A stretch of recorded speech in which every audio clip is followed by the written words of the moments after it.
عليه توكلت وهو رب العرش العظيم.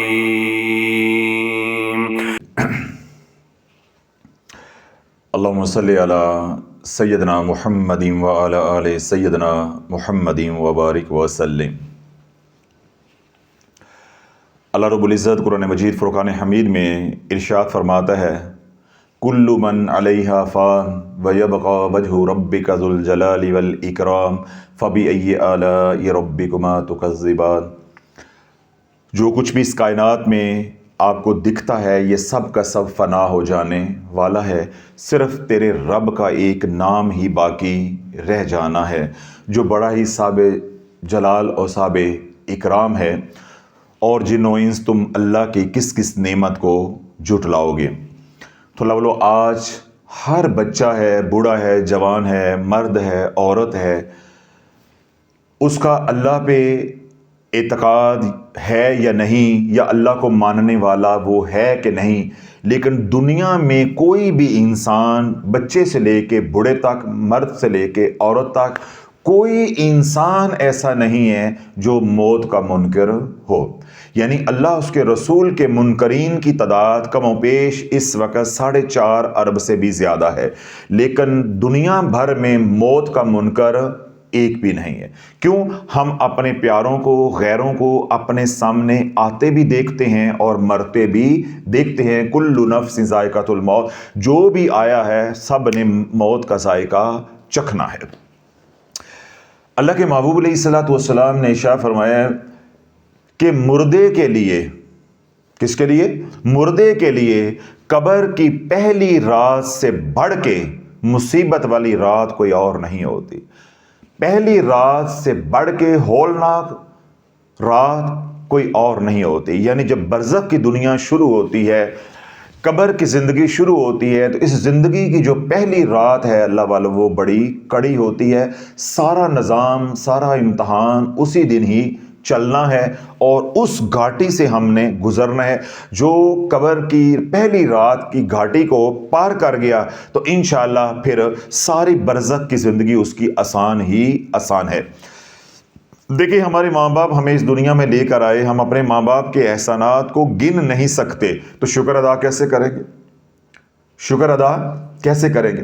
تو لولو اگر آپ کے والدین فوت ہو گئے ہوئے ہیں، آپ کے پیارے آپ سے بچھڑ گئے ہیں، آپ کی اولاد آپ سے بچھڑ گئی ہے، آپ کے دوست احباب آپ سے بچھڑ گئے ہیں، آپ کے مرشد آپ سے بچھڑ گئے ہیں، تو ان کے لیے آپ اللہ سے دعائے رحمت، دعائے بخشش کرتے رہیں.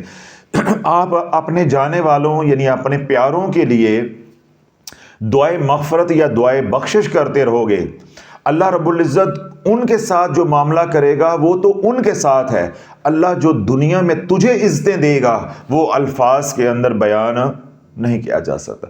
اللہ کو اپنے محبوب علیہ الصلوۃ والسلام کی یہ امت اتنی پسند ہے کہ حضور علیہ الصلوۃ والسلام جب اس دنیا میں تشریف لے کر آئے تو جو پہلے کلمات آپ کی زبان اقدس سے ادا ہوئے وہ کیا تھے؟ اللہم اغفر لی امتی، اللہم اغفر لی امتی. اور جو آخری الفاظ آپ نے ظاہری حیات مبارکہ میں اپنی زبان اقدس سے جو ہے وہ ادا کیے وہ کیا تھے؟ اللہم اغفر لی امتی. جب آئے تب بھی اے اللہ میری امت کو بخش دے، اور جب گئے بھی تو اے اللہ میری امت کو بخش دے. اللہ کو اپنے محبوب کی اتنی امت پیاری ہے، پسند ہے کہ اللہ نے اپنے محبوب کی زبان کے اوپر بھی یہ دعا کو یا ان الفاظ کو یا ان کلمات کو جاری کر دیا. تو جو اللہ کے محبوب علیہ الصلوۃ والسلام کی امت کی بخشش کی دعائیں شروع کر دیتا ہے وہ بھی اللہ کو محبوب ہو جاتا ہے. تو یہ عمل ہے اللہ کو محبوب ہونے کا. اب اگلی بات آپ کو خود ہی سمجھ آ جائے گی کہ اللہ والو جو اللہ کو محبوب ہو جائے گا تو کیا پھر محب جو ہے محبوب کو تکلیف دے کے راضی ہوتا ہے؟ محب کی جو خوشی ہوتی ہے وہ محبوب کی خوشی میں ہوتی ہے. تو اللہ والو جب آپ اللہ کو محبوب ہو جاؤ گے تو اللہ آپ کے سارے دکھ دور کر دے گا. زندگی کی پریشانیاں ہیں، گھر کی پریشانیاں ہیں، کاروبار کی پریشانیاں ہیں، صحت کی پریشانیاں ہیں، بچوں کے رشتوں کے مسائل ہیں، جادو ٹونا کا مسائل ہے، گھر میں لڑائی جھگڑے ہیں، مالی تنگ دستی ہے، قرضہ ہے، کسی طرح کی پریشانی کے اندر آپ ہیں. جب آپ یہ عمل کرتے کرتے یعنی دعائیں کرنا شروع کر دیں گے جو جا چکے ہیں ان کے لیے، یعنی جو دنیا سے رخصت ہو گئے ہیں، جو انتقال کر گئے ہیں، جب آپ ان کے بخشش کے لیے دعائیں شروع کر دو گے تو کیا ہوگا کہ آپ بھی دھیرے دھیرے حضور علیہ الصلوۃ والسلام کے قریب ہوتے جاؤ گے اور اللہ کے قریب ہوتے جاؤ گے۔ جو اللہ اس کے رسول کے پھر قریب ہو جاتا ہے اس کے دکھ نہیں رہتے۔ جتنا انسان اللہ اس کے رسول کے قریب ہوتا ہے اتنی اللہ پریشانیوں کو دور کیے جاتا ہے۔ اتنا سادہ اور آسان عمل بتا رہا ہوں، جب آپ اس کے فضائل سنیں گے تو انشاءاللہ آپ کا دل جو ہے وہ اشش کر اٹھے گا کہ ہم ٹیڑے میڑے غلط ملط وظائف پڑھ کے رجت میں پھنسے ہیں، کاش ان اعمال کا ہمیں پہلے علم ہوتا، ہم یہ سادے اعمال کرتے جو اللہ کے نبی نے بتائے ہیں۔ کیوں جو اعمال اللہ کے محبوب علیہ الصلوۃ والسلام نے بتائے ہیں، جن کو عملیات نبوی کہتے ہیں، ان سے رجت نہیں ہوتی، کوئی شرائط نہیں ہوتی۔ پیروں کے وظائف جتنے بھی ہوں گے، چاہے کسی اللہ کے ولی کے بھی ہیں، چاہے غوث پاک رضی اللہ عنہ کے بھی ہیں، ان پہ شرائط لاگو ہو کر رہیں گی۔ اور اگر ہم شرائط کو نظر انداز کریں گے یا ہمیں معلوم نہیں ہوں گی یا شرائط ٹوٹ جاتی ہیں تو پھر کیا ہے، رجت ہو کے رہے گی، اثر بعد آ کے رہے گا۔ اور جو میں عمل بتا رہا ہوں یہ کیونکہ کملی والے نے بتایا ہے، نہ اس کی اجازت لینے کی ضرورت ہے، یہ تو بس اللہ سے مانگنے کی ضرورت ہے کہ اللہ ہمیں کرنے کی توفیق عطا فرما دے۔ اللہ کے محبوب علیہ الصلوۃ والسلام نے ارشاد فرمایا، جس کا مفہوم ہے کہ جس نے 2 رکعت نماز پڑھی، 2 رکعت نماز نفل پڑھی، پہلی رکعت کے اندر سورۃ فاتحہ پڑھیں گے، سورۃ فاتحہ کے بعد 11 مرتبہ آیت الکرسی، 11 مرتبہ سورۃ تکاثر، الہاکم التکاثر حتی زرتم المقابر، 30واں سپارہ، 11 مرتبہ آیت الکرسی، 11 مرتبہ سورۃ تکاثر اور 11 مرتبہ سورۃ اخلاص، قل هو اللہ احد۔ بس یہی صورتیں دوسری رکعت کے اندر پڑھنی، یعنی آپ نے 2 رکعت نماز نفل کی نیت کرنی ہے، ٹھیک ہے، نیت کر لیں گے، اللہ اکبر کہیں گے، ہاتھ باندھیں گے، ثنا پڑھیں گے، اعوذ باللہ بسم اللہ پڑھیں گے، اس کے بعد سورۃ فاتحہ پڑھیں گے، اس کے بعد آپ بسم اللہ شریف کے ساتھ آیت الکرسی 11 بار پڑھیں گے، پھر بسم اللہ شریف کے ساتھ سورۃ تکاثر جو ہے وہ 11 بار پڑھیں گے، پھر بسم اللہ شریف کے ساتھ ہی آپ سورۃ اخلاص 11 بار پڑھیں گے، پھر رکوع کریں گے، سجود کریں گے، آپ کی 1 رکعت نماز کی مکمل ہو جائے گی۔ دوسری رکعت کے لیے آپ کھڑے ہوں گے، اللہ اکبر کہیں گے، بسم اللہ شریف پڑھیں گے، سورۃ فاتحہ پڑھیں گے، سورۃ فاتحہ کے بعد 11 مرتبہ آیت الکرسی بسم اللہ شریف کے ساتھ پڑھیں گے، پھر 11 مرتبہ سورۃ تکاثر بسم اللہ شریف کے ساتھ پڑھیں گے اور 11 مرتبہ سورۃ اخلاص بسم اللہ شریف کے ساتھ پڑھیں گے۔ رکوع میں جائیں گے، سجود کریں گے، اتحیات پڑھیں گے، درود پڑھیں گے، دعا پڑھیں گے، دائیں بائیں سلام پھیریں گے، نماز 2 رکعت نفل مکمل ہو جائے گی۔ اب پہلے آپ یہ سن لیں کہ یہ جتنا میں نے بتایا ہے اتنا کرنے پہ اللہ کے محبوب نے کیا فرمایا ہے کہ جن کے لیے تم نے یہ ایصال ثواب کرنے کے لیے نماز پڑھی ہے ان کو کیا ملے گا، ان کو کیا ملے گا اور پڑھنے والے کو کیا ملے گا۔ پھر اگلی بات آپ کو خود ہی سمجھ آ جائے گی کہ اگر اللہ مجھے اس نماز کے اوپر اتنا نواز رہا ہے تو کیا میری دنیا کی پریشانیاں رہ جائیں گی، پھر مجھے اس کے اوپر تقریر کرنے کی یا بیان کرنے کی ضرورت ہرگز نہیں ہے۔ اللہ کے محبوب علیہ الصلوۃ والسلام نے ارشاد فرمایا، جس نے یہ نماز پڑھی جو ہی وہ سلام پھیرے گا، نماز سے فارغ ہوگا، اللہ 1000 فرشتوں کو بھیجے گا جو اس نماز کے انوار و تجلیات کو تھامے ہوئے اس مردے کے پاس جائیں گے اور سور پھونکنے تک، یعنی معاشر برپا ہونے تک اس مردے کو بہلاتے رہیں گے۔ یعنی اس کا اتنا اجر و ثواب ہوگا کہ اس کے انوار و تجلیات کو 1000 فرشتے لے کر جائیں گے قبر والے کے پاس، اور قیامت تک کے لیے وہ 1000 فرشتہ قبر کے اندر رہے گا، مردے کا دل لگائے رکھے گا، اس کی دل جوئی کرے گا تاکہ قبر کی جو زندگی ہے، جو گھٹن ہے، اس سے وہ پریشان نہ ہو۔ یہ تو ہو گیا کس کو نفع، مردے کو، اس کی بخشش بھی ہو گئی اور اللہ نے 1000 فرشتہ بھی بھیج دیا اور اتنا زیادہ اجر و ثواب بھی بھیج دیا، اس کی بخشش بھی کر دی، جہنم کے عذاب سے خلاصی بھی کر دی۔ محض 2 رکعت نماز نفل آپ نے پڑھ لی، محض 2 رکعت نماز نفل، نیت بھی اس کی یہی ہے، ٹھیک ہو گیا۔ اب یہ تو چلا گیا ان کو، آپ نے اپنی والدہ کے لیے، والد کے لیے، اولاد کسی کی فوت ہو گئی تو اس کے لیے، چچا تایا کے لیے، رشتہ داروں کے لیے، مرشد کے لیے یا حضور علیہ الصلوۃ والسلام کی ساری امت کے لیے پڑھی ہے اگر ظرف جو ہے وہ بڑا ہے۔ یہ تو چلا گیا نفع ان کو۔ اب آپ نے پڑھی ہے، آپ کو کیا ملے گا؟ اب سنو، پہلا انعام اللہ کے محبوب علیہ الصلوۃ والسلام نے ارشاد فرمایا کہ جو یہ 2 رکعت نماز نفل پڑھے گا، اللہ اس کے 40، ایسے نہیں سناؤں گا، انگلیوں پہ گنو تاکہ یہ ازبر ہو جائے۔ اللہ کے محبوب علیہ الصلوۃ والسلام نے ارشاد فرمایا کہ جس نے یہ نماز پڑھی اس کے اللہ 40,000 درجات کو بلند کرے گا۔ کتنے انعام ہو گئے؟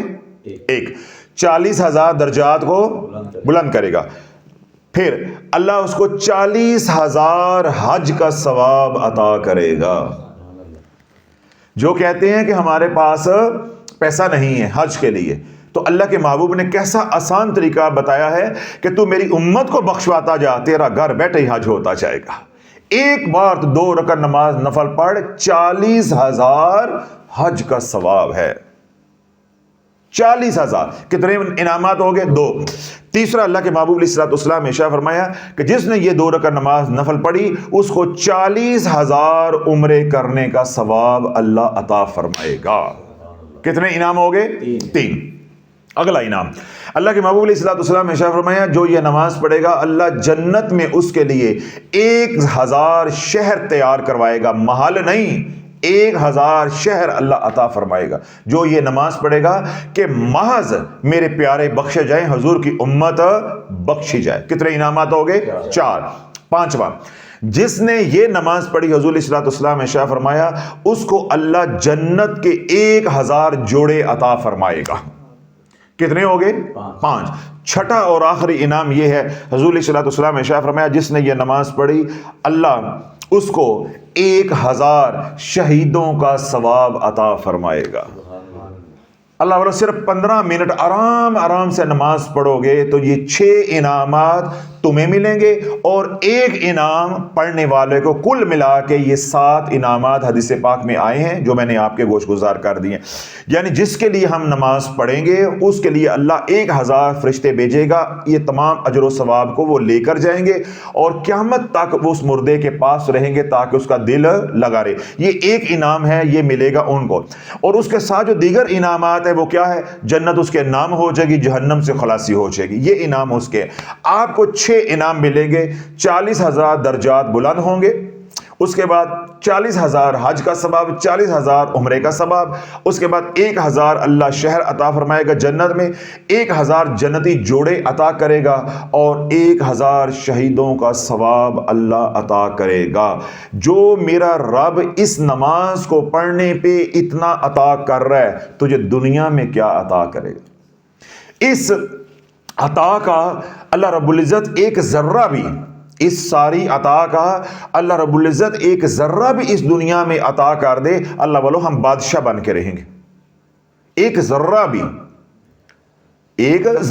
عطا کر دے اس دنیا میں، ہم بادشاہ بن کے، تو اللہ بولو یہ نماز غربت کو دور کرے گی، یہ نماز قرضے سے خلاصی جو کروائے گی، یہ نماز گناہوں سے نکالے گی، یہ نماز حضور کی غلامی میں لے کر آئے گی، یہ نماز وظائف کی غلامی سے نکالے گی، یہ نماز نفس و شیطان کی غلامی سے نکالے گی، یہ نماز گناہوں سے دور کرے گی، حضور کے قریب کرتی جائے گی، یہ نماز بیماریوں سے نکالے گی، یہ نماز بندش اور جادو سے نکالے گی، یہ نماز جادو ٹونا اور کالی نظر کے وار سے محفوظ کرے گی، یہ نظر گھر کے اندر بیماریاں ہیں ان بیماریوں کو نکالے گی، گھر کے اندر لڑائی جھگڑے ہیں ان سے نکالے گی، اور تیرے دل کے اندر جو دنیا کی تمنائیں ہیں یہ نماز ان کو بھی پورا کرے گی۔ کیوں؟ اللہ آخرت میں اتنا دے رہا ہے، اس کا ایک ذرہ بھی ادھر دے دے تو تیری ساری خواہشات انشاءاللہ پوری ہو جائیں گی۔ تو اللہ بولو یہ ایسی نماز ہے جو حضور علیہ الصلوۃ والسلام نے تعلیم فرمائی ہے، اور اس سے خوبصورت نماز نہیں ہے نفلی، یہ نماز حقیقت میں کن فیکون کی نماز ہے۔ یعنی ایک بار آپ نے پڑھ لی تو جن کے لیے پڑھی ہے ان کا بھی بیڑا پار ہے، اور تیرے بھی سارے کام سیدھے ہو جائیں گے، تیری بھی پانچوں کی سار کڑائی میں۔ تو اللہ بڑا یہ کن فیکون کی نماز آپ حضرات سب جو ہے وہ کوشش کیا کریں کہ کم از کم ہفتے میں ایک بار ضرور پڑھیں، ہفتے میں ایک بار ضرور پڑھ لیا کرے۔ جس طرح صلاۃ و تسبیح کا حکم ہے، اگر صلاۃ و تسبیح نہیں پڑھ سکتے تو یہ نماز کم از کم ایک بار پڑھ لیا کریں، اپنے پیاروں کو بخشوائیں، اپنی اولاد فوت ہوگی اس کو بخشوائیں، اپنے دوست احباب ماں باپ فوت ہو گئے ان کو بخشوائیں، اپنے اساتذہ اپنے مرشد کے لیے بخشش کا ذریعہ بنیں، اور اگر سینہ بڑا ہے، ظرف بڑا ہے، اصلی ہیں اور نسلی ہیں، تو یہ نماز پڑھ کے بالعموم جو ہے ساری امت کو بخشوانے کی دعا کیا کرے. تو جو اللہ کے محبوب علیہ الصلوۃ والسلام کی ساری امت کی بخشش کی دعائیں شروع کر دے گا اللہ والو، پھر اس کو اپنے لیے دعائیں کرنے کی کوئی حاجت، کوئی ضرورت نہیں رہ جائے گی. کیوں؟ کائنات کے سارے فرشتے پھر اس کے لیے دعائیں کرنے پہ لگ جائیں گے. جب آپ ساری امت کو بخشوانے پہ لگ جاؤ گے، سارے ایمان والوں کو بخشوانے پہ لگ جاؤ گے، تو پھر سارے فرشتے تمہیں بخشوانے پہ لگ جائیں گے. یہ تو پھر ایسے ہی اللہ والو، do good have good, as you sow shall you reap. جیسا کرو گے ویسا ہی ہونا ہے. جب تم لگ جاؤ گے سب کو بخشوانے کے لیے تو رب کی رحمت کا نظام جوش میں آ جائے گا کہ ایک بندہ مجبور ہو کے اتنا کر رہا ہے تو میں قادر ہو کے اس کی جھولی نہ بھروں، اس کی دنیا کی تنگیاں دور نہ کروں، یا آخرت میں آسانی اس کو نہ. تو اللہ والو دنیا بھی سکھی ہو جائے گی اور آخرت میں تو انشاءاللہ العزیز پھر موجانے تو اس لیے میں نے کہا اس نماز کو کم از کم ہفتے میں ایک بار ضرور پڑھا کریں. جمعے والے دن پڑھ لیں، ویکینڈ ہوتا ہے جمعرات کو اس دن پڑھ لیں، ہفتے کو آپ کا ویکینڈ ہوتا ہے اس دن پڑھ لیں. اور اللہ جن لوگوں کو آسانی سے مائیں بہنیں گھر میں ہوتی ہیں تو آپ کوئی ترتیب بنا لیں، ہفتے میں 2 بار پڑھ لی. اور اللہ کوئی ایسا سننے والا خوش قسمت بیٹھا ہوا ہے یا سوشل میڈیا پہ سن رہے ہیں، کوئی ایسا مقدروں کا دھن نہیں بیٹھا ہوا ہے، وہ روزانہ اس کو پڑھ لیں. عشاء کے 2 نفل جو بعد میں پڑھتے ہیں اس کے اندر آپ نیت کر لیں. ٹھیک ہے؟ ہر رکعت کے اندر سورہ فاتحہ کے بعد کیا کرنا ہے؟ 11 مرتبہ آیت الکرسی بسم اللہ شریف کے ساتھ، 11 مرتبہ سورۃ تکاثر 30واں سپارہ 11 مرتبہ سورۃ تکاثر، اور اس کے بعد 11 مرتبہ ہی بسم اللہ شریف کے ساتھ سورۃ اخلاص. صرف کیا ہے 8-10 منٹ زیادہ لگیں گے. تو اگر آپ روزانہ پڑھیں تو کیا ہی بات ہے. اور میں دوسرا کیا کہ نہ پڑھ سکے ہفتے میں 1 دفعہ اس کو پڑھتے رہیں. اور اگر پھر بھی رہ جائے تو پھر اس کو آپ کم از کم ایک بار زندگی میں ضرور پڑھ لیں. اب رجب کا مہینہ ہے، یہ اللہ کا مہینہ ہے. اس مہینے میں تو اللہ والو جتنی نیکیاں سمیٹ سکتے ہو ان کو سمیٹنے کی کوشش کرو. اللہ کے محبوب علیہ الصلوۃ والسلام کا ارشاد ہے، حدیث پاک ہے، جس نے رجب کے مہینے میں ایک بار قل هو اللہ احد پڑھی اس کو 50,000 نیکیاں ہیں. 50,000 نیکیاں. تو اللہ والو جب آپ یہ والی نماز پڑھو گے رجب کے اندر تو آپ سورۃ اخلاص 11 مرتبہ پہلی رکعت کے اندر، 11 مرتبہ دوسری رکعت کے اندر، یعنی 22 مرتبہ پڑھ جاؤ گے. آپ کو کیا ملے گا؟ آپ کو کیا ملے گا؟ رجب کے اندر پڑھو، پھر اس کو شعبان کے اندر پڑھو، اور رمضان مبارک میں تو ہر روز پڑھو، ہر روز پڑھو. پھر اسی طرح ذی الحجہ کے دنوں میں جو پہلے 10 دن ہوتے ہیں ان میں روزے بھی رکھیں اور اس نماز کا اہتمام بھی کریں. پھر محرم میں یہ پڑھو، سفر میں یہ پڑھو. محرم اور سفر میں پڑھو گے اللہ آنے والی بلاؤں کو، مصیبتوں کو، پریشانیوں کو ٹال کے رکھے گا. تو اس لیے تمام حضرات جو ہے اس کا اہتمام کریں. میری بھی دعا ہے اللہ مجھے بھی آپ کو عمل کی توفیق عطا فرمائے. جو سن رہے ہیں اللہ انہیں بھی عمل کی توفیق عطا فرمائے، کیونکہ یہ عمل حدیث پاک میں آیا ہے، اس کی اجازت لینے کی ضرورت نہیں ہے، محض دعا کی ضرورت ہے. آپ حضرات ہمارے لیے دعا کریں، اللہ ہمیں بھی پڑھنے کی توفیق عطا فرمائے. ہماری بھی اللہ سے التجا ہے جہاں تک یہ آواز جاری ہے اللہ سب کو عمل کرنے کی توفیق عطا فرمائے. سبحان ربک رب العزت عما یصفون وسلام علی المرسلین والحمد للہ رب العالمین. اللہم صلی علی